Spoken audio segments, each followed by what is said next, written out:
we'll stop for a little while. Maybe, oh maybe, we'll watch the sun go down. Maybe, oh maybe, we'll decide to stick around. And maybe we won't, and decide to take a walk. And you and I will ponder as we wander, as we walk. Ponder while we wander. We're two friends who happen to be therapists, go on a walk as we discuss relationships, nature, and meet life in the moment. Each episode is grounded in some aspect of eco-psychology, but can take us anywhere as we ponder while we wander. And you're invited to come along. And you and I will ponder as we wander, as we walk. As we start today, where are we again? We are at Schmitz Preserve Park. Schmitz. Schmitz. Mm-hmm. Hi, Amber. Hi, Natasha. Thanks for bringing me out here to Schmitz Preserve in, how do you say it, Alki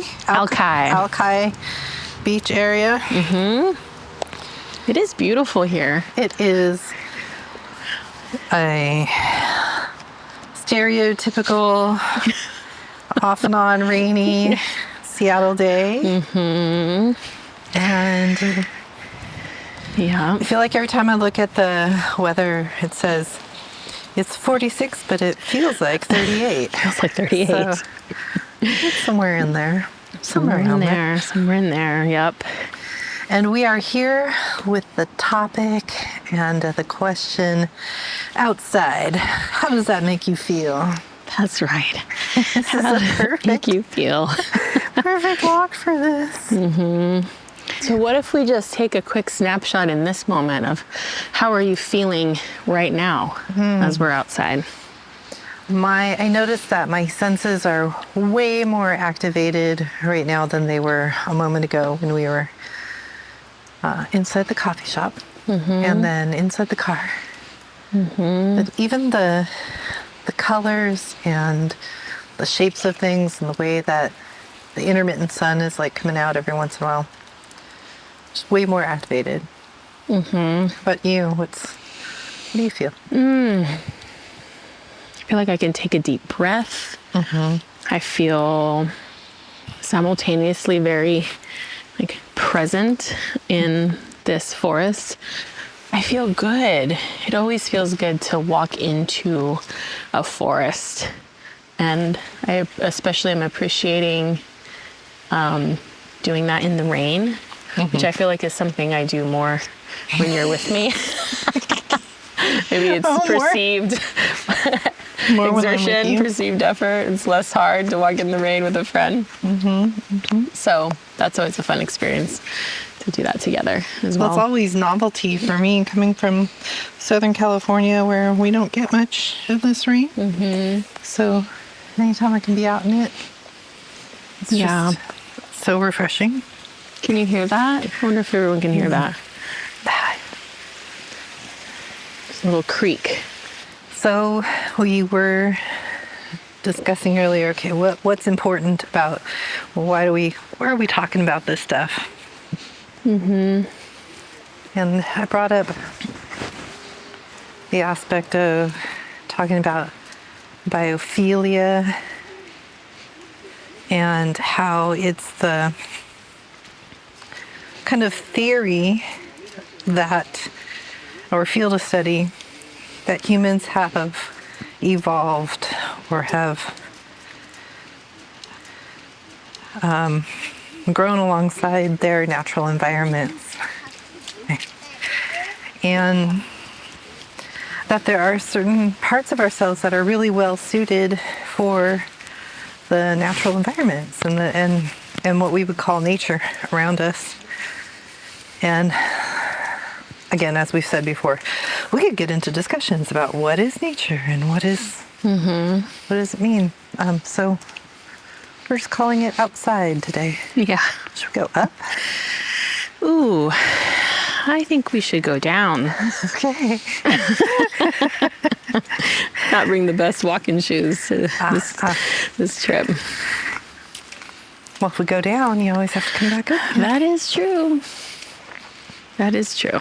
Okay. And this might be a dead end, so we might have to turn around and go up regardless. So we're really just wandering and pondering today. We are wandering and pondering.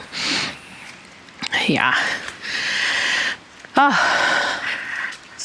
Yeah, so there are parts of us humans, if we consider ourselves part of nature, right, that the natural world just really speaks to us. There are definitely studies out there that have talked about how our bodies respond to even pictures of nature. Looking at studies of patients who are recovering from surgery and how, look at that slug. Oh, so gorgeous. How they recover faster when they have a view of the outside, when they have a window, basically. Right? And that does not surprise me at all. I always feel better if I'm inside, if there's a window where I can look outside and see what's going on around me. Ooh, this is really muddy here. Come on through. I think we've reached a there's a barricade up ahead. Where are you looking that there's a barricade? Where is there a barricade? As the trail continues up, there's a barricade up there. Oh, is there? Okay. Redirecting us. It's really muddy today. Holy cow.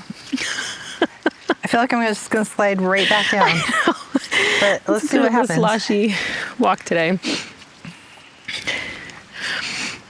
Yeah, you're touching on the benefits of nature, or from the positive associations, or the...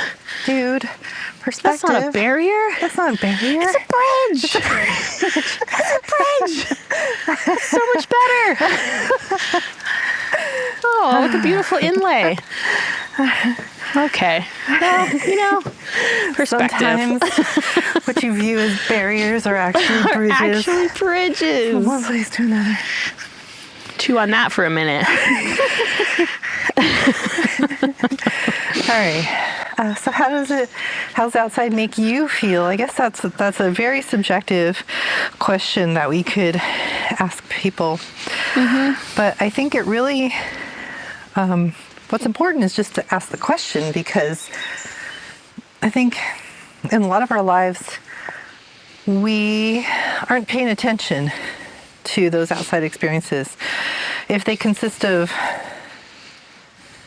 like getting from destination to destination, right? Sometimes it's from the house to the car, from the car to school, or car to the market, and the market to the car, or we're walking to the bus stop, or we're walking to a destination. We're not really paying attention to the surroundings. Yeah, or even what's happening for us as we transition from one place to a next. Right. Right. Both the surroundings, but then also our subjective experience of how does my body feel being out here?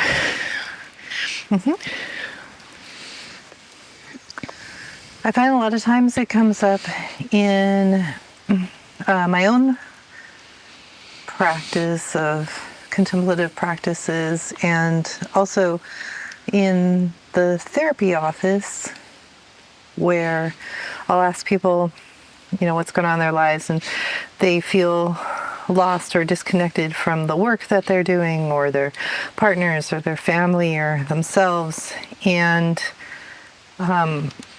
when I ask the question then, well, where do you feel most connected in your life? I would say a good 9 times out of 10, people will mention something in their lives that coincide with the outdoors. Maybe it was a memory of their childhood, or a memory that they have more recently of being outdoors and a different kind of experience. But I find that really interesting. That connection to nature is where we feel most connected a lot of times. I would agree. I hear that as well. Or even thinking of some of my own experiences of like, where have I felt really excited, connected, like a shift in energy or mood. I have some memories of that, including being outside. Yeah. And so once we know that, sometimes we can then make that shift consciously and make opportunities for ourselves to connect again in those ways. Or if we can't, sometimes it's bringing some of those elements into the environments that we're in now. Sometimes I even feel like, gosh, it could be anything. It could be certain foods and spices that maybe you grew up with that you don't have ready access to, but being able to have that available, or having a plant in your office if you don't have a lot of windows. Yeah, just different ways. Yeah. It's making me think of, I feel like we both have, the rain is Really picking up. starting to respond here. We both have different associations with fruit trees. I feel like, you know, for me, there was a plum tree that was at my great-grandmother's house, and I have a lot of really good memories of when it was time to harvest the plums, you know, the family coming together, and we'd put a sheet underneath, and my uncle would climb into the tree and he'd shake the tree, or my dad would climb in and shake the tree, and it was like this collective experience. You know, everyone kind of had to have a corner of the sheet to sort of like collect all the plums, and you know, and then my grandmother would, there was a long period of time, it was like preparing those and saving those, whether she turned them into jam or she would dehydrate a lot of them. We get to eat a bunch of them. They make cobblers. It's like there was a lot of really fond memories associated with that. And so every time, you know, I walk past that tree, or it's plum season and I get to have one of those plums, like it brings back memory too. And yeah, like fond feelings of sort of slowing down and remembering in a sense. I love that. Yeah, I do have memory of grandparents and food and growing their own food in their garden, or my grandparents had a farm up in White Rock, British Columbia, but by the time I was growing up, it was more of a larger garden than it was really a farm. But I remember my grandfather going out, and we didn't really know what he was doing because he spoke Japanese, and I am 2 generations removed and did not know much Japanese at all.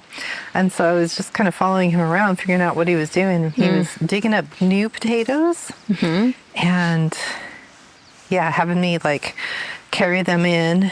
And then he came in and prepared them and boiled them just with a little bit of butter afterward and salt. And like the best potatoes I'd ever had in my life. So just little memories like that of food and connection and being cared for and being nourished. Yeah. I'm sure we could probably spend hours just recalling moments of being outside in gardens, or related to food or story or family story, you know. Yeah. I mean, you brought up something else when we were talking earlier too about feeling not comfortable sometimes in outdoor spaces. And I think that is also something that I hear. Even people who have this idea of wanting to be outside more, there's a lot of barriers to it. I mean, one, in Los Angeles, where I live, there are sometimes real barriers to access to more spaces that are not industrialized. And Yeah, I think that's real. There are lots of people that don't have access to green spaces, communities that are even food deserts, right? So even fresh fruits or vegetables. All right, this is a little treacherous here. Going We're slow. going downhill now in mud. Many a times I've fallen on my ass in situations like this, and this may not be any different. Oh yeah, it is. It's a good time to reference that not all nature is great and ideal, right? We can idealize nature, but there's some real treacherous parts. Yeah. Respect. And nature's doing its thing here. It's not like worrying about us walking on this trail. It's like No. stuff's happening. Yeah, and I think that's another aspect of why this might be important, because there are changes to our environment and our climate that are happening right now, and whoosh, squish. Nature isn't really going to stop changing because of us. It's going to change one way or the other. Right. I guess the questions become like, is it going to change in a way that can still sustain us humans?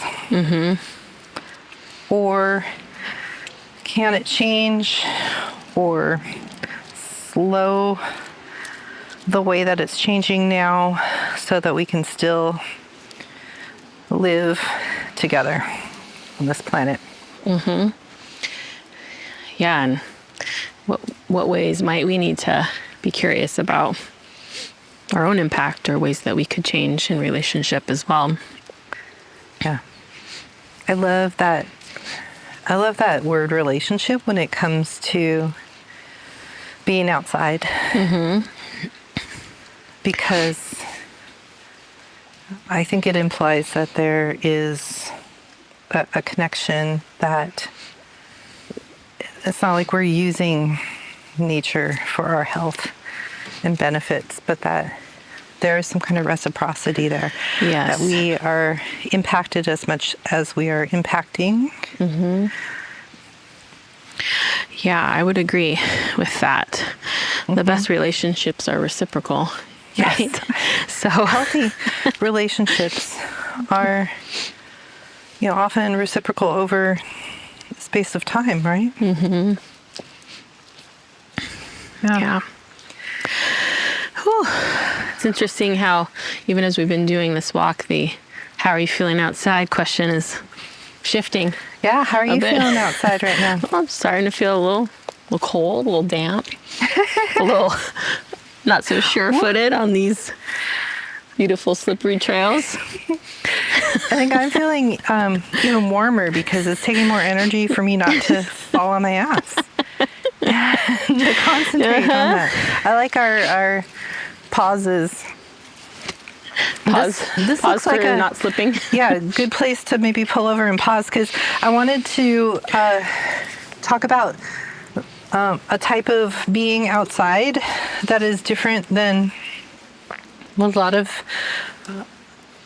people I see being outside. Is like a lot of times I hear people wanting to go on hikes, or go rock climbing, or power walking for exercise, and that is all wonderful and great, and I support whatever activities you feel like you want to do. What I'm offering or inviting today is a different way of being outside, which is an invitation to tune into your senses and take in the experience of what it's like just to be outside, and to be a human being outside, instead of a human doing things outside.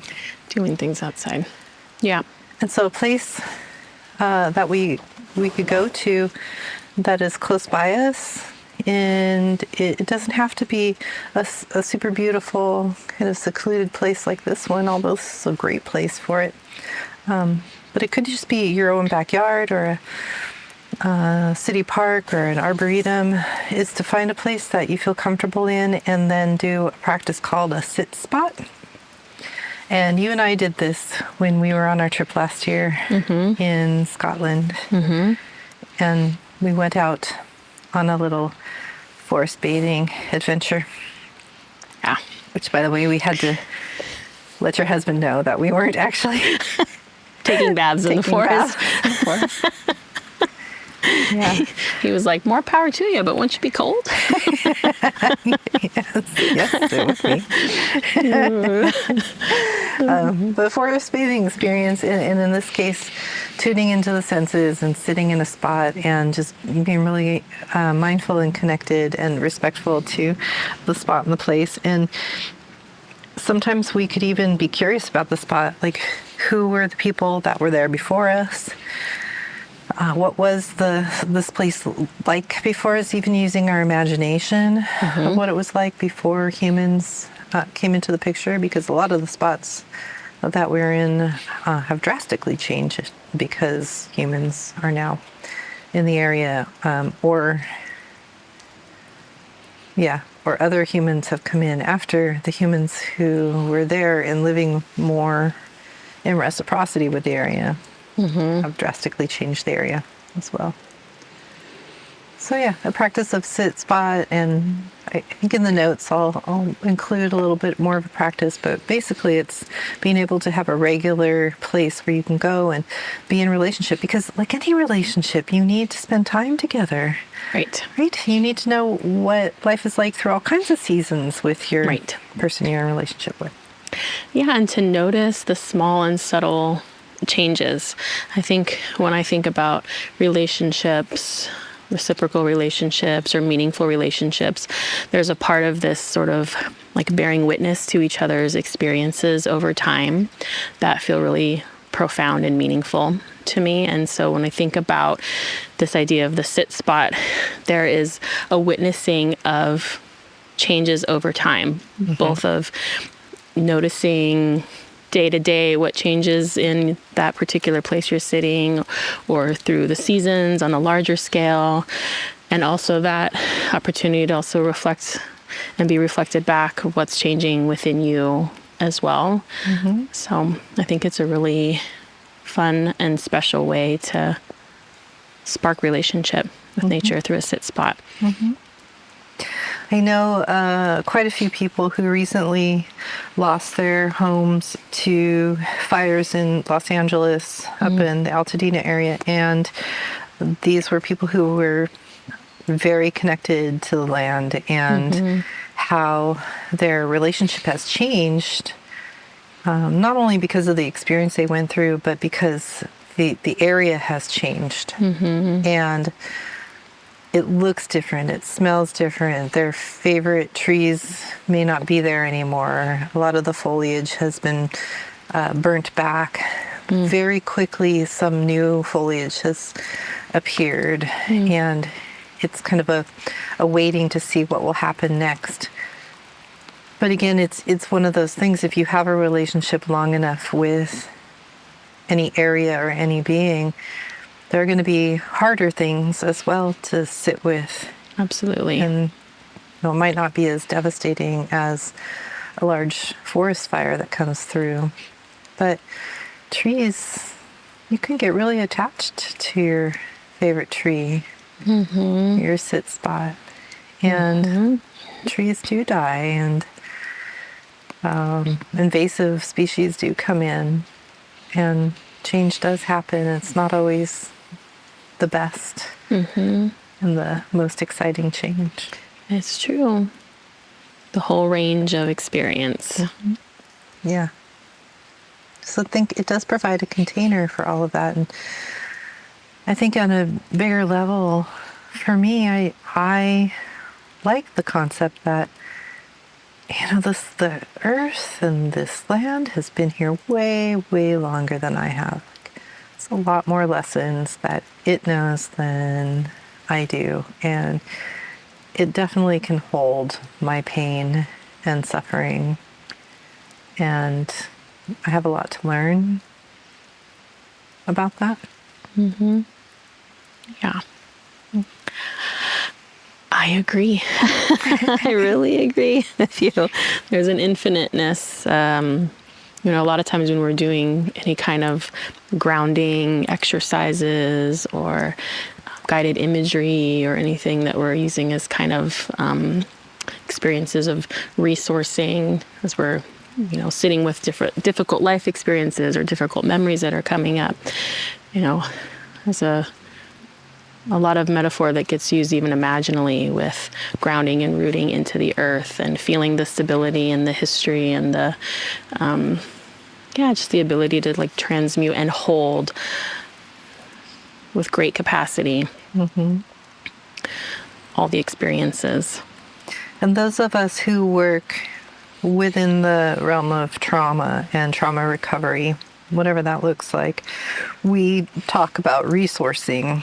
I think it's true for individual trauma recovery and also collective trauma recovery. Before we can like get into some of the meatier aspects,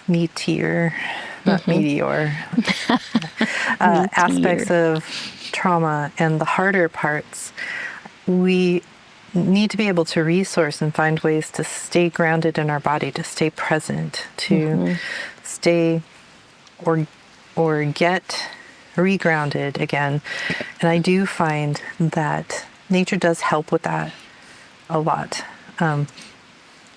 One of the professors that I have studied with, she calls it vitamin N.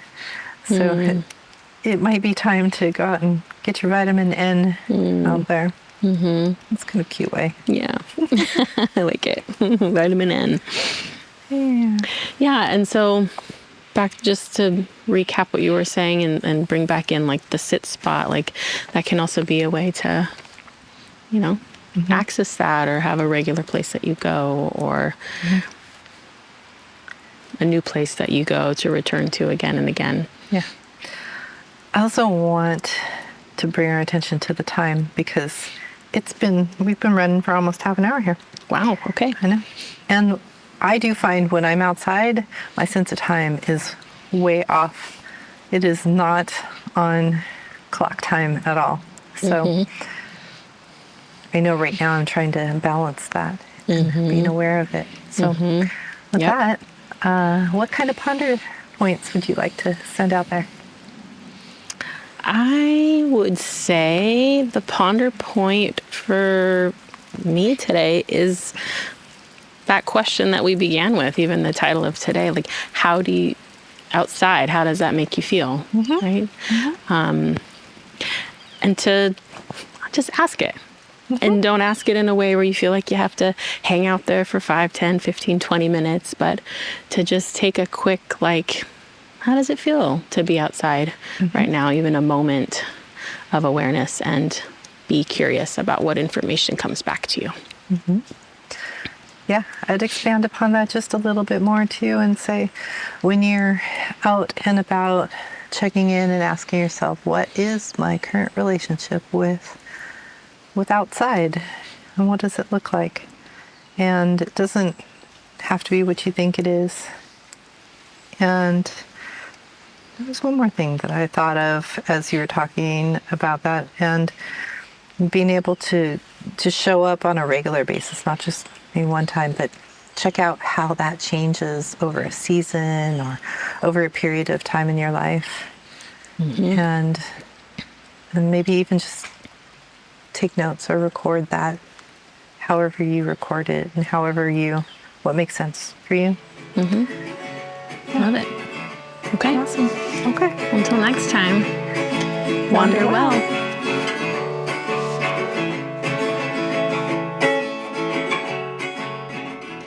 We hope that you enjoyed this topic and discussion. Check the episode notes for links and other resources, as well as links to our social media and website, where you'll find more invitations and inspirations for connecting with nature, others, and ourselves. And please join us for the next episode, where we'll ponder biophilia and how humans have evolved along with other than human nature, what the impacts of modernity might have on this relationship, and how it might be impacting us individually.